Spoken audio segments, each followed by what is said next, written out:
Pembantunya yang sudah meninggal dunia itu ada melintas tepat di depannya ketika dia bawa mobil. Seperti ini ke depan kaca mobil.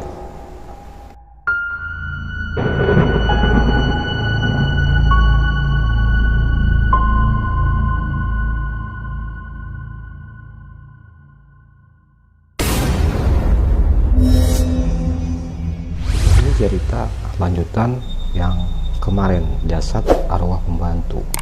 Jadi jasad arwah pembantu itu saat semua dibiarkan tergeletak selama kurang lebih 1 dan bahkan hampir 2 minggu di bawah kolong lemari. Nah, di bawah lemari sang majikan itu ternyata ada ruangan rahasia yang mana di situ tempat penyimpanan barang-barang bekas masuk ke area bagian gudang bawah tanah. Nah, karena dia takut ketahuan sahabatku semua, maka jasadnya itu pun disembunyikan di bawah gudang itu, dan di atasnya ada lemari. Jadi selang beberapa lama, tiba-tiba majikan itu sendiri terusan dihantu-hantui oleh penampakan arwah pembantunya sendiri. Bahkan pada suatu malam ketika sang majikan itu tidak ada di rumah, tiba-tiba sang majikan itu sepintas melihat ada pembantunya yang sudah meninggal dunia itu ada melintas tepat di depannya ketika dia bawa mobil. Spontan dia kaget, dan pembantu itu, penampakan arwah pembantu itu tepat berdiri di tengah jalan dan tangannya seperti ini ke depan kaca mobil. Spontan sang majikan pun dia kebingungan, kenapa ini dia ada lagi padahal udah dibunuh.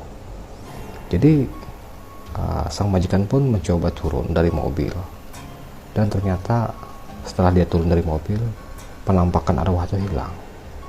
Maka sang majikan itu kembali lagi ke mobil dan melanjutkan perjalanan. Tiba-tiba tanpa disengaja dan tanpa disadari oleh majikan itu, ketika dia menoleh ke samping, sang pembantu, arwah pembantu itu sudah ada tepat duduk di samping dia. Nah, sang majikan pun lalu panik, dia berteriak, bahkan membawa mobil itu udah tidak jelas. Sampai pada akhirnya mobilnya sang majikan menabrak pohon dan majikan itu sendiri koma. Setelah dibawa ke rumah sakit, dan dia menyebut-nyebut untuk seperti orang ketakutan sahabatku semua. Dia berteriak-teriak di rumah sakit itu, jauhi aku minta maaf, katanya seperti itu. Dan pada akhirnya dia pun mengaku ke kantor polisi, dan rumahnya pun digeledah polisi, dan ternyata benar jasadnya masih ada di sana. Dan kondisinya pun udah memprihatinkan, udah mulai busuk. Karena dia dihantu-hantui terus, akhirnya padanya dia mengaku bahwa dia telah menghabisi jasad atau pembantu